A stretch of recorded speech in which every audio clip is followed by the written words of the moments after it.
So how's your mindset with red meat? now Oklahoma, cattle country. so and so well, so red meat controversy, Yeah. definitely. But um, red meat has a tendency, how they feed out the cattle. Now I'm blessed, so mine are close to organic, not ideal, but close to organic. I do eat some red meat, and so we do get a calf. My friend, I went riding on his property Sunday. He's got cattle. We went Yeah. riding around and watching the cows and chasing them and playing and stuff like that. And so I do eat some red meat. I do not eat as much. Okay. Because definitely study after study after study shows that red meat increases the risk of cancer, but some of that might be the way that it's cooked. Yeah. So high temperature is a major problem. I'd love to grill foods outside. We're getting into that time now. It's, we've had some evenings where it's like 80 degrees. Oh, just love it. Go outside, go grill, dinner outside, sit on the back porch. We have almost like a park view, looking out, and I love doing that.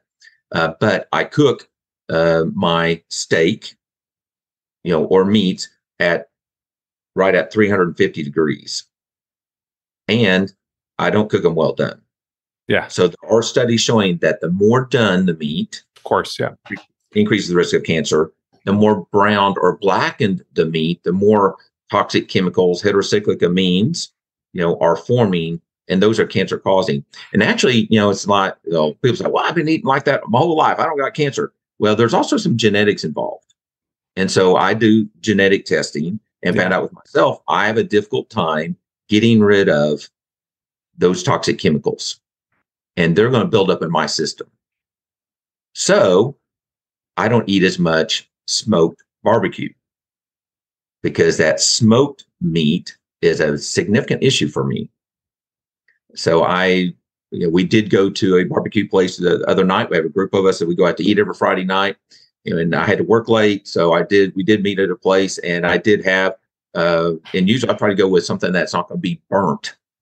So I'll go with more like a chicken breast, or some pulled pork, and not the brisket, and not the ribs, to help try to decrease that blackened part. That blackened part is probably the worst part of red meat. And so I hope we're going to go into this. We will now. So, but I like a balanced diet. I think we've got to do everything. So I encourage my clients to have animal protein like once a day. Yeah, and that's okay. And then definitely, we need to be eating legumes we got to have protein. Protein's critical. 100%. You got to have legumes, and then nuts and seeds.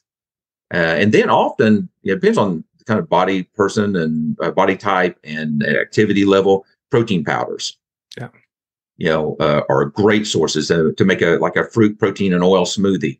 I've got downloads on my website about that. Like a smoothie. Here's a smoothie you can make.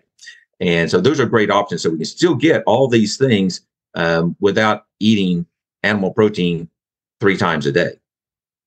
At every meal. For me, I'm not going to do it. Yeah. I mean, my diet is like I said, I do a keto Mediterranean kind of balance, but I do have a certain amount of vegetables every day, a certain amount of fruit every single day.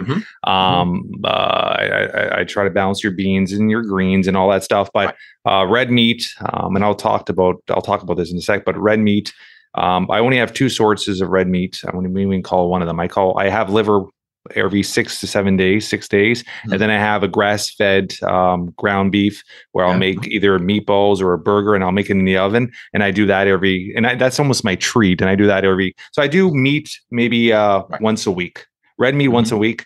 I have wild fish 3 to 4 times a week. I have organic chicken 2 to 3 times a week. I have organic turkey. So I balance it out with my proteins, and I do usually have 1 or 2 shakes a day as well. So I try to balance out as much as I possibly can, and then I get protein through other stuff like hemp seed and other forms of protein as well, right? So you have to have a balance, or you'll go crazy. Exactly. But with the red meat, when I look at my train for 2 years, besides I went through a situation where I had a high stress level for about 6 to 7 months when my father passed away. I was sleeping maybe 1 or 2 hours a night, but I went on, which I think might be a big trigger to what happened to me, is I went on a 9 month quote unquote carnivore diet. And I was eating pretty much red meat 2 to 3 times a day for about 9 months. And a lot of it was barbecue, because you love your barbecue, and you're taught growing up, barbecue's healthy. Right. Barbecue is healthy. That's all I'd always hear. Don't fry your food. Barbecue is healthy. And that's all you would hear. And when you go on these protein diets, and there's a lot of, I mean, with social media, there's so many of these carnivore guys out there that are just pushing these carnivore diets, and they're all about going to, they give you examples of going to your local 7-Eleven and grabbing pepperoni sticks or having hot dogs, or as long as you have protein. So to be honest, when I look at my training, I look at my last two, I looked at like that, those 9-month period about 1.5 years ago, I was having, I don't care, it was protein. If it was a hot dog, if I was on the go to a meeting or two for work, I would stop at the variety store and grab a whole bunch of pepperoni sticks. It was processed shit in my body. It was processed meat. And then when it wasn't processed, it was on the Barbie. It was, and I wasn't marinating. I would put on some salsa, pepper. Marinating is another great way. We can talk about that too, actually helping eliminate some of the issues with cooking red meat over a high thing, right? So I wasn't doing things right. And when you're eating red meat or having some form of protein from either a processed meat or not, 2 to 3 times a day, not good. Not good at all. And I physically, I was in great shape. I looked great. I was healthy from the physical outside, but obviously it was causing damage inside, right?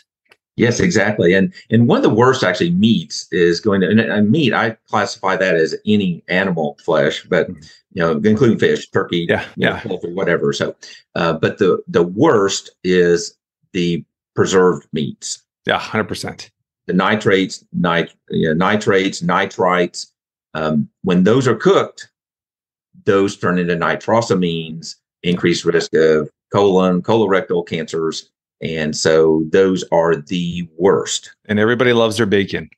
Yes. And so now you can get uncured bacon. Yeah. But it has to be uncured, because a lot of, there's companies out there that are selling nitrate free, but they're not, they still have the same, they use other chemicals in there that do pretty much the same thing, if worse. So they'll say natural cured. Yes. And it's one of them. But that actually is, they're getting the nitrates from beets and celery. Yes. Which is actually higher levels. Yeah. But now that's another thing. I'm gonna have a book about that, about nitrates. So now there can be good things, but when it's cooked, that's the problem. Yeah. Okay. And so it turns into nitrosamines. It doesn't make a difference whether it's natural, or not natural nitrates, but when they're heated, they turn into nitrosamines. That is cancer causing, especially for the gut, issue, all the way down, all the way down. And so those are, some of the worst. So the balance is extremely critical.